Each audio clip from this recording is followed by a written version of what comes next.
Hello everyone, welcome to learning book पे आप सभी का स्वागत है। लर्निंग बुक के इस वीडियो में हम 28 जून 2020 के करंट अफेयर के महत्वपूर्ण प्रश्नों को कवर कर रहे हैं। अपने प्रश्नों के डिस्कशन की शुरुआत की जाए उससे पहले आप सभी से एक रिक्वेस्ट है कि लर्निंग बुक चैनल को अधिक से अधिक शेयर कर हमें सपोर्ट करें। साथ ही साथ जो नए व्यूअर्स चैनल से पहली बार जुड़े हैं उनसे रिक्वेस्ट है कि वो चैनल को सब्सक्राइब करके बेल आइकॉन को प्रेस कर दें, जिससे जो भी नई वीडियो चैनल पर अपलोड करी जाए उसकी नोटिफिकेशन उन तक समय से पहुँच सके।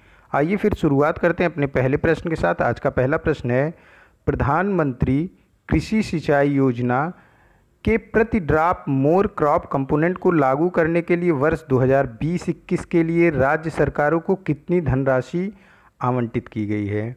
राज्य सरकारों को प्रधानमंत्री कृषि सिंचाई योजना के लिए 4000 करोड़ रुपए की धनराशि आवंटित की गई है वर्ष 2020-21 के लिए। राज्य सरकारों के लिए भारत सरकार का department of agriculture corporation and farmer welfare ने प्रधानमंत्री कृषि सिंचाई योजना के अंतर्गत 4000 करोड़ रुपए का एलोकेशन किया है। प्रधानमंत्री कृषि सिंचाई योजना जो ये 1 जुलाई 2015 को 5 सालों के लिए 50,000 करोड़ रुपए के परिव्यय के साथ तैयार की गई थी। इसका प्रमुख लक्ष्य था कि हर खेत को पानी और प्रति बूंद अधिक फसल के लक्ष्य के साथ लागू किया जाए। प्रधानमंत्री कृषि सिंचाई का उद्देश्य यह भी था कि सूक्ष्म सिंचाई प्रौद्योगिकी के माध्यम से खेतों के स्तर पर प्रभावी ढंग से सिंचाई को बढ़ाना था। इस योजना के तहत पिछले 5 वर्षों में करीब 47 लाख हेक्टेयर लैंड को कवर किया गया है। Department of agriculture and farmer welfare जो इस योजना के लिए धनराशि को आवंटित करता है, यह कृषि मंत्रालय के अधीन कार्य करता है। इसका हेडक्वार्टर नई दिल्ली में है और इसके जो जनरल सेक्रेटरी हैं वो संजय अग्रवाल हैं। हमारे कृषि मंत्री नरेंद्र सिंह तोमर हैं। नेक्स्ट क्वेश्चन है, ministry of environment, forest and climate change की वार्षिक रिपोर्ट 2019-20 के अनुसार किस राज्य और केंद्र शासित प्रदेशों ने वन भूमि को अन्य परियोजनाओं के लिए सबसे अधिक डाइवर्ट किया है। यानी कि वन भूमि जहाँ पे वन लगा था, वन को वहाँ से कहीं हटा के दूसरी जगह लगाया गया। यानी कि अब तो वन कट गए वहाँ के, उनके स्थान पे पेड़ लगाए गए। वो पेड़ आगे चलकर बड़े होते हैं या फिर पेड़ पहले ही मतलब ख़राब हो जाएं और ज़्यादा बड़े ना हो पाए सिंचाई के अभाव में या फिर प्राकृतिक आपदा के अभाव में। इससे नहीं मतलब डाइवर्ट किया गया, वहाँ से वन को हटाया गया। तो ये परियोजना के हिसाब से, परियोजना की संख्या के हिसाब से पूछा जा रहा है। तो हरियाणा इसका आंसर है। हरियाणा ने रिपोर्ट जो आई है वर्ष 2019-20 में कुल 251 परियोजना के लिए अलग अलग जंगलों से कुछ ना कुछ हिस्सों को ख़त्म किया है। यानी कि 251 परियोजनाओं के लिए जंगलों को ख़त्म किया है हरियाणा ने, और ये सबसे अधिक है। अलग अलग हेक्टेयर में देखें तो कुल 520 हेक्टेयर जंगल ख़त्म किया है हरियाणा ने 251 परियोजनाओं के लिए, और यही हरियाणा हमारा आंसर है क्योंकि इसने सबसे अधिक जंगलों को ख़त्म किया है 2019-20 में अपने किसी परियोजना के लिए जो परियोजना वन से संबंधित नहीं है। परियोजना के हिसाब से सिर्फ एक परियोजना के लिए जंगलों को नुकसान पहुंचाने वाले राज्य हैं गोवा, मिजोरम, उत्तर प्रदेश और छत्तीसगढ़। ये सबसे कम हैं भारत में। जो परियोजना के हिसाब से सबसे कम वनों को हानि पहुंचाई गई है वो पहुंचाई गई है गोवा, मिजोरम, उत्तर प्रदेश और छत्तीसगढ़ द्वारा। केरला, त्रिपुरा, वेस्ट बंगाल और महाराष्ट्र ने अपनी 2 परियोजनाओं के लिए जंगलों को नुकसान पहुंचाया है। अगर जंगल के नुकसान की बात हेक्टेयर में की जाए तो सबसे ज़्यादा जंगलों को नुकसान पहुंचाया है उड़ीसा ने। उड़ीसा ने अपनी 14 परियोजनाओं के लिए 4514 हेक्टेयर जंगलों को काटा है। अगर इसी क्रम में दूसरे स्थान पे कौन है? दूसरे स्थान पर तेलंगाना है, जिसने अपनी 11 परियोजनाओं के लिए 2055 हेक्टेयर जंगलों को नुकसान पहुंचाया है। सबसे कम जंगलों के नुकसान की बात की जाए हेक्टेयर में तो अपनी 2 परियोजनाओं के लिए 0.26 हेक्टेयर जंगल को नुकसान पहुंचाया है केरला ने। भारत में कुल 932 परियोजनाओं के लिए 11,467.83 हेक्टेयर जंगल को डाइवर्ट करा गया है या फिर उनको नुकसान पहुंचाया गया है। EFCC का फुल फॉर्म जान लीजिए, ये है ministry of environment, forest and climate change, जिसके मंत्री हमारे प्रकाश जावड़ेकर हैं। नेक्स्ट क्वेश्चन है,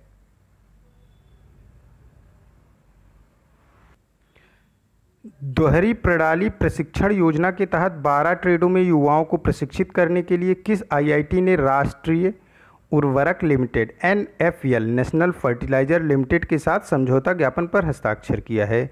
ये ITI है, ITI नांगल। ITI नंगल पंजाब में है, सबसे पहले तो ये जान लो। फिर ITI नंगल ने NFL यानी कि नेशनल फर्टिलाइजर लिमिटेड के साथ एक समझौता ज्ञापन पर हस्ताक्षर किया है, जिसके अंतर्गत 12 ट्रेडों में युवाओं को प्रशिक्षित किया जाएगा। NFL जो है यानी कि national fertilizer limited central public sector enterprises है, जो ministry of chemical and fertilizer के अधीन कार्य करता है। NFL के ने ITI नंगल जो कि पंजाब में है, उससे स्किल इंडिया को बूस्टअप करने के लिए स्टूडेंट को 12 प्रोग्रामों में डुअल सिस्टम में ट्रेनिंग स्कीम चलाएगा। स्टूडेंट के लिए डुअल सिस्टम में ये ट्रेनिंग स्कीम चलाई जाएगी ताकि स्किल इंडिया को बूस्टअप मिल सके। ये एक जॉब ट्रेनिंग होगी। ITI नंगल मैंने आपको बताया ये पंजाब में है। NFL यानी कि नेशनल फर्टिलाइजर लिमिटेड का हेडक्वार्टर नोएडा में है। इसके चेयरमैन MD वीरेंद्र नाथ दत्ता हैं। नेक्स्ट क्वेश्चन है, फिट भारत के साथ साझेदारी में MHRD द्वारा विशेष फिल्मों की श्रृंखला का निर्माण करके कितने स्वदेशी खेलों को बढ़ावा दिया जाएगा? Ministry of human resource development 10 स्वदेशी खेलों को, जो कि अपने यहाँ के खेल हैं, उनको बढ़ावा देने के लिए फिल्मों की श्रृंखला बना रहा है और ये फिट इंडिया कार्यक्रम के तहत कर रहा है। ये 10 खेल में खो खो हैं, गातका है और मलखम्ब है, कबड्डी है, रोल बॉल है, थंगता है। ये हमारे देश के ही अपने स्वदेशी खेल हैं। और भी हैं, मुझे भी जो जितने याद आ रहे हैं मैं बोल दिया उतना। खो खो, गातका, मलखम्ब, कबड्डी, रोल बॉल, थंगता, इसी तरीके से और भी 5 खेल हैं। स्वदेशी खेलों को बढ़ावा देने का जो उद्देश्य है भारत का, वो यह है कि स्वदेशी खेलों की एक समृद्ध विरासत है हम भारतीयों के पास, और इसका उद्देश्य है कि प्रत्येक युवा भारतीय तक ये जो हमारे स्वदेशी खेल हैं ये पहुँचे। इन खेलों के एथलीटों को छात्रवृत्ति प्रदान करने की भी योजना सरकार बना रही है। फिट इंडिया मूवमेंट, जिसके तहत ये स्वदेशी खेलों को बढ़ावा दिया जा रहा है, इसको लॉन्च किया गया था अगस्त 2019 यानी पिछले वर्ष प्रधानमंत्री नरेंद्र मोदी द्वारा। यह एक राष्ट्रव्यापी अभियान है। इसका फिट इंडिया मूवमेंट का जो मुख्य उद्देश्य उस समय था वो यह था कि रोज़मर्रा के जीवन में विभिन्न शारीरिक गतिविधियां और खेल को प्रोत्साहित करना। तो क्या है कि फिट इंडिया भारत के साथ साझेदारी में ministry of human resource development द्वारा विशेष फिल्मों की श्रृंखला का निर्माण करके 10 स्वदेशी खेलों को बढ़ावा दिया जा रहा है। ये जो विशेष फिल्मों की श्रृंखला है ये यूट्यूब पे आपको मिल जाएगा। अगर आप इसे यूट्यूब पे सर्च करेंगे तो आपको यूट्यूब पे ये श्रृंखला मिल जाएगी। नेक्स्ट क्वेश्चन है, एशियाई विकास बैंक ने कोविड-19 प्रभावों से उभरने के लिए दक्षिणी एशियाई अर्थव्यवस्था की मदद के लिए अहमद यम सईद द्वारा संचालित 8 सदस्यीय पैनल का गठन किया है। ADB का मुख्यालय कहाँ स्थित है? ADB यानी कि एशियन डेवलपमेंट बैंक का मुख्यालय स्थित है मांडलुयांग, जो कि फिलीपींस में है। ADB के प्रेसिडेंट, इसके अध्यक्ष हैं मत्सुगु अस्कावा। ADB की जो मेंबर कंट्री हैं, कुल 68 देश ADB एशियन डेवलपमेंट बैंक के मेंबर हैं। और ADB ने भारत को $750 मिलियन का लोन दिया है कोविड-19 से उभरने के लिए। ADB ने ही, एशियन डेवलपमेंट बैंक ने ही नेपाल को $200 मिलियन का लोन दिया है। ये लोन जो नेपाल को दिया गया है ये है पावर सप्लाई डिस्ट्रीब्यूशन को सुधारने के लिए। जो नेपाल में पावर सप्लाई है, बिजली की सप्लाई है, उसको सुधारने के लिए 200 मिलियन का लोन दिया है। जबकि भारत को जो 750 मिलियन का लोन दिया है ADB ने, ये दिया है कोविड-19 से उभरने के लिए। अर्थव्यवस्था में सुधार हेतु सकारात्मक सुझाव के लिए ADB एशियन डेवलपमेंट विकास बैंक ने अहमद एम सईद द्वारा संचालित 8 सदस्यीय पैनल का गठन किया है? क्योंकि अभी क्या है, कोविड-19 की वजह से प्रत्येक देश की अर्थव्यवस्था, इकोनॉमी डाउन हो गई है। इसी में सुधार के लिए एडीबी ने अहमद यम सईद द्वारा संचालित 8 सदस्यीय पैनल का गठन किया है। इस पैनल में भारत के पूर्व रिजर्व बैंक के गवर्नर रघुराम राजन भी शामिल किए गए हैं। एडीबी का मुख्यालय स्थित है मांडलुयांग, फिलीपींस में। नेक्स्ट क्वेश्चन है, कोविड-19 से डीप नॉलेज ग्रुप के दुनिया में सबसे सुरक्षित देश में भारत की क्या रैंक है? मतलब इस क्वेश्चन का ये है कि किस देश को कोविड-19 की सबसे अच्छी नॉलेज है, यानी कि जो देश सबसे अच्छा कोविड-19 के लिए नॉलेज होगी वही देश सबसे अच्छा उसके खिलाफ प्रदर्शन करके जल्द से जल्द कोविड-19 को अपने देश से ख़त्म करेगा। इस कड़ी में भारत की रैंक 56वीं है, यानी कि भारत डीप नॉलेज कोविड-19 से रिलेटेड अगर देखी जाए तो भारत पूरे विश्व में नहीं, इसमें 200 कंट्री ली गई हैं। 200 कंट्री में भारत की रैंक 56वीं है। अगर पहले रैंक की बात की जाए तो ये स्विट्ज़रलैंड की है, दूसरे रैंक की बात की जाए तो ये जर्मनी की है, और तीसरे रैंक की बात की जाए तो इजराइल है। यानी स्विट्ज़रलैंड, जर्मनी, इजराइल कोविड-19 के बारे में सबसे अधिक टॉप 3 कोविड-19 के बारे में सबसे अधिक जानकारी डीप नॉलेज वाले देश हैं स्विट्ज़रलैंड, जर्मनी और इजराइल। और भारत हमारा 56वीं रैंक पे है 200 कंट्रियों में। और अगर इसमें देखा जाए सबसे ख़राब नॉलेज किसको है कोविड-19 के बारे में, तो ये है साउथ सूडान। नॉलेज के हिसाब से लोग अपने देशों में अब कोविड-19 को हटाने के लिए प्रयास कर रहे हैं। आपको जितनी अधिक नॉलेज होगी कोविड-19 से रिलेटेड उतना ही अच्छा प्रयास किया जाएगा कोविड-19 को हटाने का। तो इसी से संबंधित कोविड-19 के नॉलेज से संबंधित जो रैंकिंग निकाली गई है इसमें भारत की रैंक 56 है। नेक्स्ट क्वेश्चन है, 8 लोकतंत्रों के वरिष्ठ सांसदों ने किस देश का मुकाबला करने के लिए एक संसदीय गठबंधन बनाया है? 8 अलग अलग लोकतांत्रिक देशों के वरिष्ठ सांसदों ने एक गठबंधन बनाया है चीन का मुकाबला करने के लिए। यूएसए समेत 8 अलग अलग लोकतांत्रिक देश के जो वरिष्ठ सांसद हैं वो इस संगठन में, इस गठबंधन में शामिल हैं।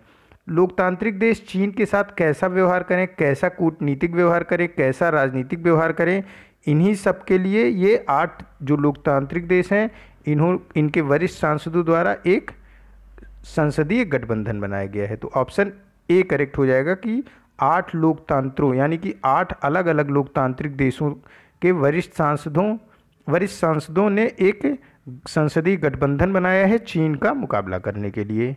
नेक्स्ट क्वेश्चन है, फिच रेटिंग के अनुसार वित्त वर्ष 2021-22 में भारत की विकास दर क्या होगी?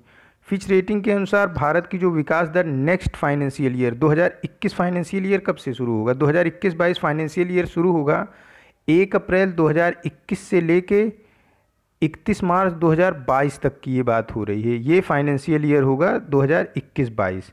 इसमें भारत की जो है विकास दर होगी ये 9.5% की होगी फिच के अनुसार। और फिच ने जो अपना अनुमान लगाया है इस वर्ष यानी कि 2020-21 में भारत की विकास दर का ये है 0.8%, यानी 1% से भी कम का अनुमान लगाया है। कोविड-19 की वजह से सारे देशों की अर्थव्यवस्था मंदी के दौर से गुजर रही है। फिच एक अमेरिकन क्रेडिट एजेंसी है जिसका हेडक्वार्टर न्यूयॉर्क यूएसए में स्थित है। नेक्स्ट क्वेश्चन है, किस कंपनी ने हाल ही में 6 बिलियन US डॉलर का विश्व का सबसे बड़ा सौर अनुबंध प्राप्त किया है? ये कंपनी है भारत की Adani green energy limited. Adani green energy limited के जो हेड हैं वो गौतम अडानी है। इसका हेडक्वार्टर अहमदाबाद गुजरात में है। अदानी ग्रीन एनर्जी लिमिटेड ने पूरे विश्व का सबसे बड़ा जो सौर का अनुबंध है, अनुबंध मिस होता है यहाँ पे कि आप समझ लो कि कॉन्ट्रैक्ट, सौर से संबंधित सबसे बड़ा अनुबंध जो है 6 बिलियन का है। ये पूरे विश्व का सबसे बड़ा अनुबंध है। इसमें 8 गीगावाट सोलर एनर्जी का प्रोजेक्ट है। ये इसको जो प्राप्त किया है जिस कंपनी ने वो है अदानी ग्रीन एनर्जी लिमिटेड। ये भारत की कंपनी है। अदानी ग्रुप इसकी जो है ये अदानी ग्रुप के अधीन कार्य करने वाली कंपनी है, यानी कि Adani green energy limited Adani group के अंडर में कार्य करती है। और इसी ने पूरे विश्व का सबसे बड़ा सौर कॉन्ट्रैक्ट यानी कि सौर अनुबंध 6 बिलियन US डॉलर का प्राप्त किया है। इसमें 8 गीगावाट सोलर एनर्जी प्रोजेक्ट का प्लान है। भारत ने 2022 तक 175 गीगावाट रिन्यूएबल एनर्जी प्रोड्यूस करने का अपना टारगेट सेट किया है। इस 175 गीगावाट में 100 gigawatt solar energy, 60 gigawatt wind energy और 15 गीगावाट बायोमास से ये रिन्यूएबल एनर्जी प्राप्त करने का भारत का जो है टारगेट है 2022 तक का। तो मैं फिर से रिपीट कर दूं, जो इंडिया का टारगेट है 2022 तक रिन्यूएबल एनर्जी से कितना प्राप्त करना है, 175 गीगावाट। जी, इस 175 गीगावाट में से 100 सोलर एनर्जी, 60 गीगावाट की विंड एनर्जी और 15 गीगावाट की बायोमास से एनर्जी प्राप्त करने का लक्ष्य है भारत का। नेक्स्ट क्वेश्चन है, उस कंपनी का नाम बताएं जिसने मास्टर कार्ड द्वारा संचालित कार्डलेस ATM लॉन्च करने के लिए मास्टर कार्ड के साथ भागीदारी की है। मास्टर कार्ड के साथ भागीदारी की है इम्प्रेस पेमेंट सिस्टम ने। कोविड-19 की वजह से क्या है कि कीपैड छूने से ATM का जो कीपैड छुएगा अगर कोई कोविड-19 से संक्रमित व्यक्ति और फिर उसी ATM को जाके कोई दूसरा व्यक्ति छूता है जो कोविड-19 से संक्रमित नहीं है तो उसको भी कोविड-19 होने की संभावना बन जाती है। इन्हीं सब को देखते हुए जो है कार्डलेस ATM लॉन्च करने का प्लान किया है मास्टर कार्ड और इम्प्रेस पेमेंट सिस्टम ने। इसमें क्या होगा कि अगर भारत ऐसा करता है तो भारत पूरे विश्व का दूसरा ऐसा देश होगा जो contact free ATM cash withdrawal की सुविधा देगा। इसके लिए भारत का जो है EM पेस पेमेंट सिस्टम, देखिए जो इम्प्रेस पेमेंट सिस्टम है ये रियली में होना चाहिए EM पेस पेमेंट सिस्टम, और मास्टर कार्ड ने समझौता किया है। तो option A impress payment system की जगह EM पेज पेमेंट सिस्टम होना चाहिए था, जो टाइपिंग मिस्टेक है। और मैंने अभी आपको इम्प्रेस पेमेंट सिस्टम पढ़ा भी तो वो गलती से पढ़ा गया। अभी आप इसको ध्यान दोगे कि इम्प्रेस पेमेंट सिस्टम की जगह EM पेज पेमेंट सिस्टम होना चाहिए। तो क्या है कि देखिए, अगर Bharat contactless free ATM cash withdrawal की सुविधा देगा तो ऐसा करने वाला भारत पूरे विश्व का दूसरा देश होगा। इसके लिए भारत का जो है EM पेज पेमेंट सिस्टम और मास्टर कार्ड ने आपस में समझौता किया है। EM पेज जो है इसका हेडक्वार्टर मुंबई महाराष्ट्र में है और इसके हेड रवि राजगोपालाचारी हैं, और मास्टर कार्ड का जो हेडक्वार्टर है ये न्यूयॉर्क अमेरिका में स्थित है। ये कैसे होगा कि जब कोई व्यक्ति ATM पे जाएगा तो ATM पे क्या होगा, ATM की जो मशीन होगी उस पर एक बार कोड होगा। आप अपने फ़ोन से उस बार कोड को स्कैन करोगे तो आपके पास एक फॉर्म खुल के आ जाएगा जिसमें आपको अपना फ़ोन नंबर रखना होगा और कितने पैसे आपको निकालने हैं ये लिखना होगा। आप जब फ़ोन नंबर दर्ज करोगे तो आपके फ़ोन नंबर पे एक OTP आएगा। जैसे ही आप OTP फिल करोगे तुरंत ही ATM से जितने पैसे आपने अपने फ़ोन में फिल किया होगा वो पैसे निकल जाएंगे। अब आपको सिर्फ पैसे निकालने हैं वहाँ से और कोई भी चीज़ नहीं छूना है। इससे क्या होगा, आप पैसे छूओगे, पैसे डायरेक्ट जेब में रखोगे तो आप पूरी तरीके से ATM टच फ्री हो जाएगा, उसको कोई छू नहीं सकेगा।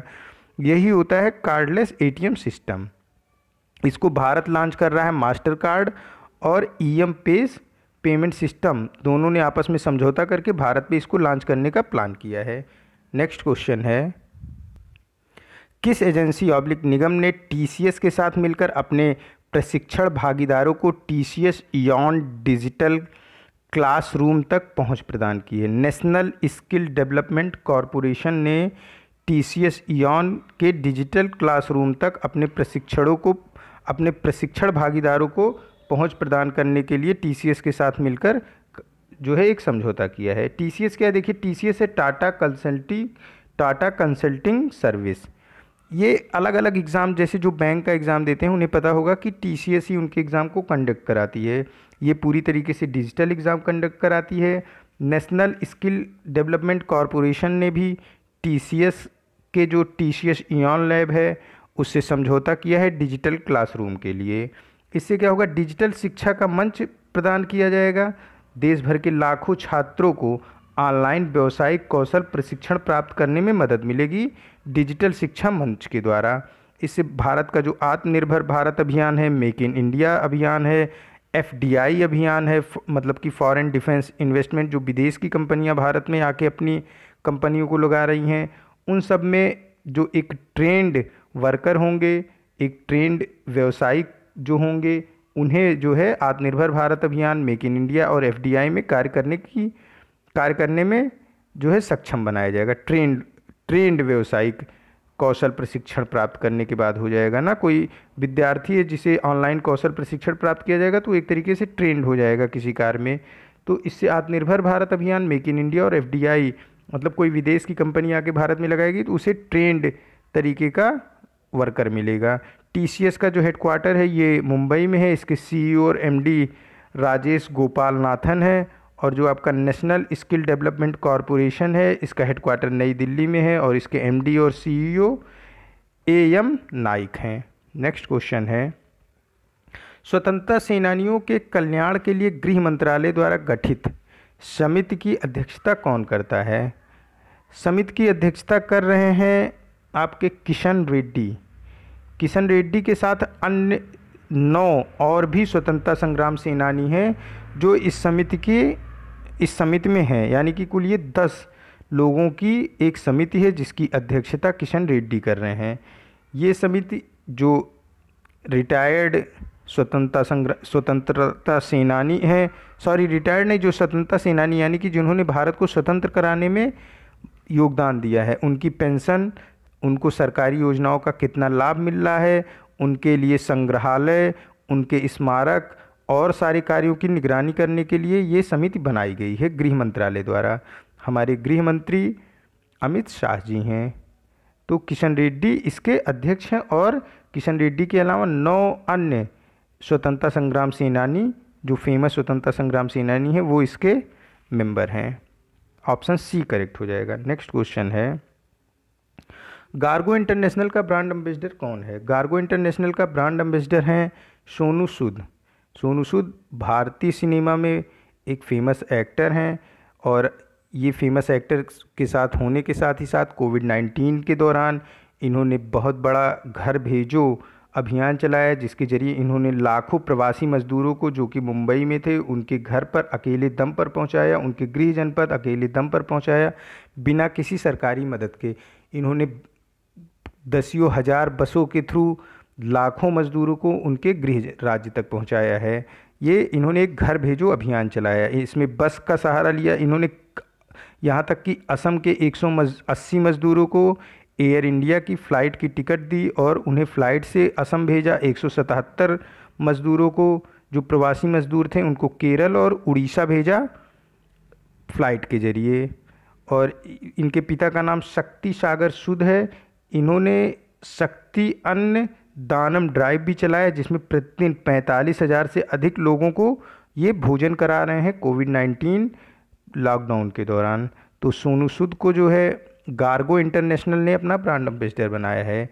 ये गार्गो इंटरनेशनल ये इंजन ऑयल बनाने वाली कंपनी है। इसमें इंजन ऑयल के साथ साथ ही ब्रेक ऑयल, ऑटोमोबाइल ऑयल, ये सारे ऑयल बनते हैं। इसी के ब्रांड एम्बेसडर बनाए गए हैं सोनू सूद। नेक्स्ट क्वेश्चन है, किस राज्य की सरकार ने गाय को वध से बचाने के लिए गो हत्या निवारण संशोधन अध्यादेश 2020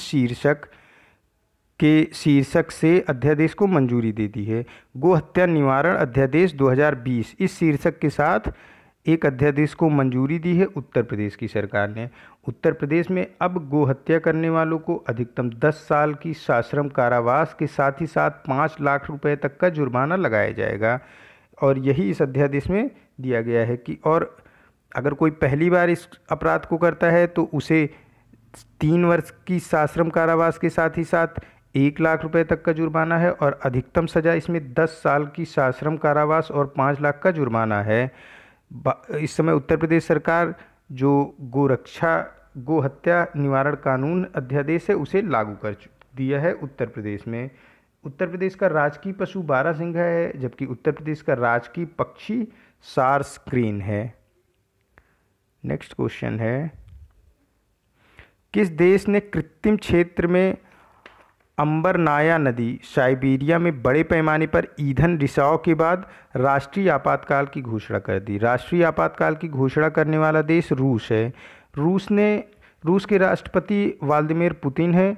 इन्होंने साइबेरियाई शहर नोरिलिस्क है, साइबेरिया का एक शहर है नोरिलिस्क, यहाँ पे एक नदी स्थित है जिसका नाम है अंबरनाया, जो कि क्वेश्चन में है।